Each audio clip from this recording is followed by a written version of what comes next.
Well, you might as well get yourself together.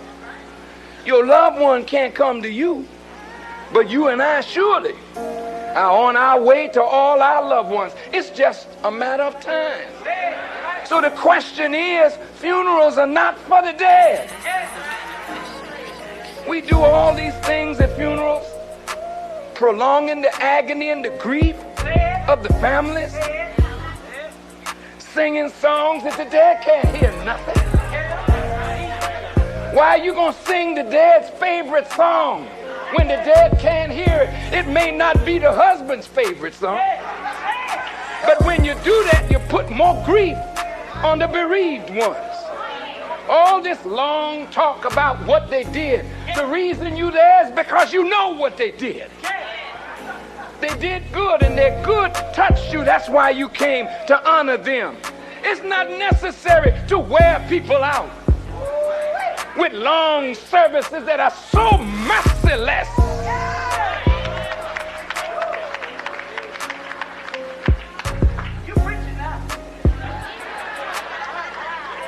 Organ grinding, people falling out, trying to jump in a casket, jump in a grave. You'll be there soon enough.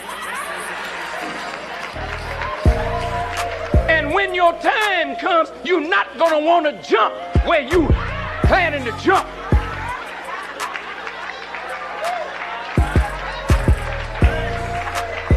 And maybe if we treated one another better, we wouldn't have so many regrets when our loved ones are taken from us in the twinkling of an eye.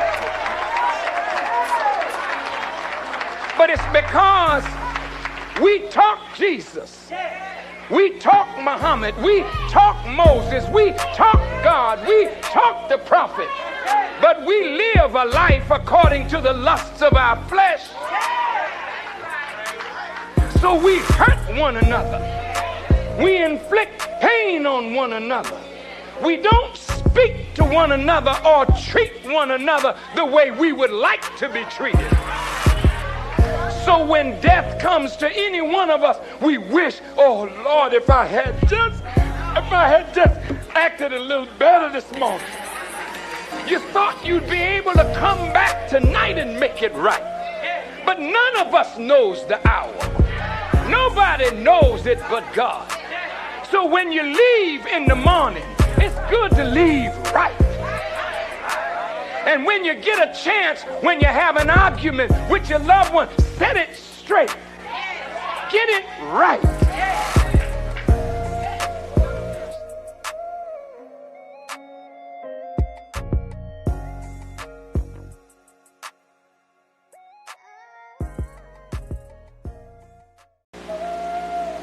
God is the author of death. And he is the author of life. And the only way we can escape dying is to escape birth. But if you come to birth, it is sure that we're going to die. Some young, some old, and some, the Quran teaches, are returned to the worst part of life, that after knowing you know nothing.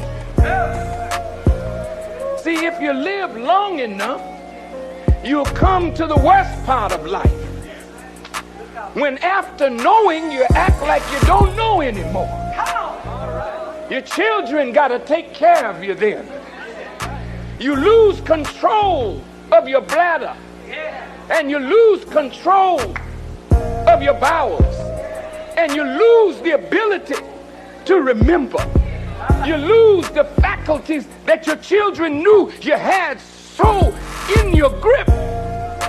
You're helpless then. And it's then that the children are tested. Will you put your mother away when your mother didn't put you away? Will you put your father away and then don't go see them when they looked after you when you couldn't look after yourself? You mean you want no discomfort? You can't wake up in the night for mama, but mama woke up in the night for you. can't clean mama. I don't like to do that. But mama may not have liked it, but she cleaned our stinking backsides, and that's why we are here today.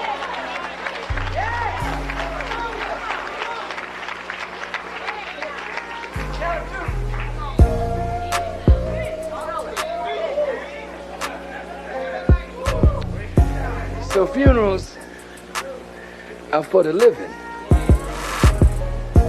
They are reminders to bring you back from your insane behavior. You know we crazy. You look real holy in here today. But you should have seen them last night.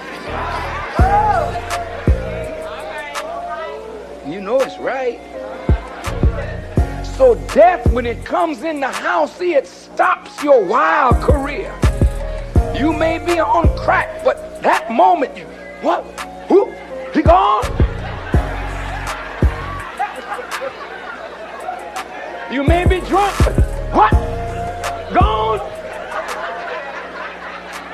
Death will sober you up quick. And especially when it's your best friend and you know you were worse than he or she was. And you ask God, why didn't you take me? Because he wanted your friend to be an example to help you straighten up your life.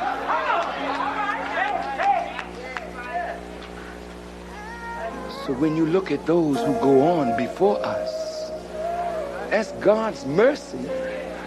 You got a little time now. Maybe you can get your thing together.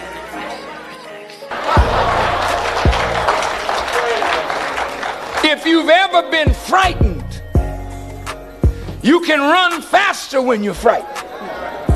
You can fight harder when you're frightened. You can jump higher when you're frightened. Then the next day you go back to the same fence that you got over the night before, but this time you're not frightened and you wonder how I got over.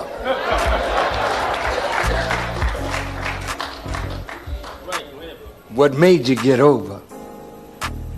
It was that the brain produced the chemicals that gave you that superhuman strength at that moment to do what needed to be done.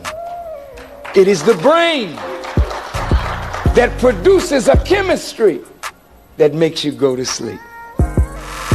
It is the brain that tells you it's time to wake on up. When you're under undue stress and you're receiving pain, it is the brain that produces something like morphine that eases your pain. When you suffer ordinary trauma or shock like the death of a loved one and you need comfort, the brain produces what you need. And that's why you survive the loss of mama, the loss of your husband, the loss of your wife, the untimely death of your child. When the trauma hits you, you don't think you can make it one more day, but the brain, that which God created, gives you what you need to go through the trying times. But you know what? That's normal stress. But when you have coming from the outside pressures that are not normal, stress that is not normal, producing shock and trauma that is not normal, you deplete the supply that the brain gives. Then you need an external stimulus. And that's why insanity is going rampant in the black community. All of a sudden, you can't handle it anymore. and you don't know why you can't handle it, but you've depleted your mind of that vital chemistry that keeps the balance. And so you go to a doctor and he prescribes a medicine, and it is a synthetic representative of the chemical that the brain produces. And then when you ingest that chemical, all of a sudden you can handle things again. And then they tell you, you got to keep taking this medicine for the rest of your life.